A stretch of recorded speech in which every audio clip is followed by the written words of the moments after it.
Mini গার্ডেনে সবাইকে স্বাগত।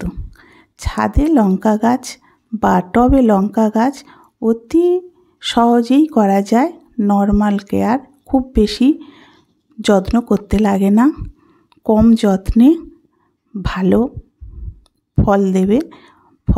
এই যে গাছটায় লঙ্কা হচ্ছে, এই গাছটায় এমন কিছু আমি যত্ন করিনি। ছোট্ট একটা চারা কিনে এনে লাগিয়েছিলাম। প্রথমে চারাগুলো যাতে বসে যায় সেই জন্য যে কোনো টবের মধ্যে অন্যান্য গাছের গোড়ায় বসিয়ে দিয়েছিলাম। তারপরে যখন বেশ ভালো রকমভাবে গাছের গোড়ায় গাছটা বেশ ধরে গেল, তখন কিন্তু অন্য টবে আমি একটু বড় টবে নিয়ে গাছগুলোকে স্থানান্তর করে দিলাম।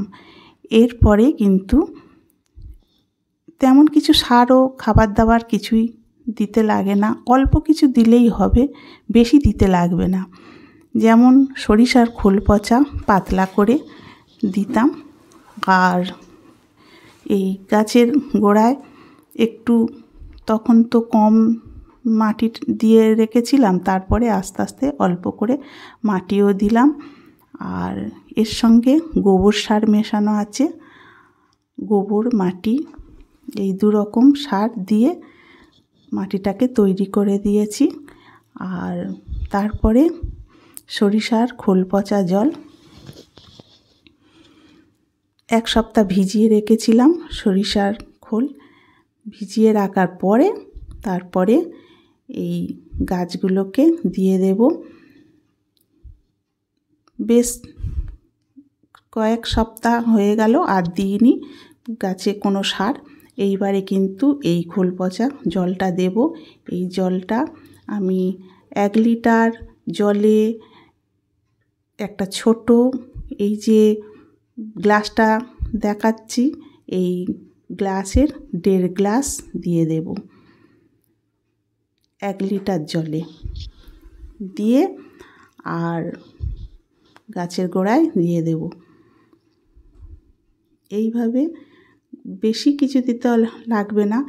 এই আমি লাল পটাশ দিয়েছিলাম গাছের গোড়ায়, আর তারপরে আর কিছু দেওয়া হয়নি। এইভাবে কিন্তু অতি সহজে নর্মাল কেয়ার, এই গাছ নিয়ে বেশি কিছু মাথা ঘামাতে হবে না। শুধু পর্যাপ্ত সূর্যের আলোয় রেখে দিতে হবে গাছগুলোকে। আর জল দিতে হবে কিন্তু গাছের গোড়ার মাটি দেখে। মাটি যখন ভিজে থাকবে গাছের গোড়া একদম জল দেওয়া যাবে না। 2-1 দিন অন্তর অন্তর গাছের গোড়া দেখে তবে জল দিতে হবে। তাহলে কিন্তু এই সুন্দর করে ফুল দেবে আর ফুল থেকে লঙ্কা ধরবে। আর লাল পটাশ যেহেতু দিয়েছি সেই জন্য কিন্তু সহজেই লঙ্কাটা ঝরে যাবে না বা ফুলটাও ঝরে পড়বে না। অবশ্যই গাছে কিন্তু লাল পটাশটা দেওয়া দরকার আছে। এইভাবে কিন্তু বন্ধুরা তোমরা ছাদ বাগানে প্রয়োজনীয় লঙ্কা পেতে পারো, এই গাছ লাগাতে পারো।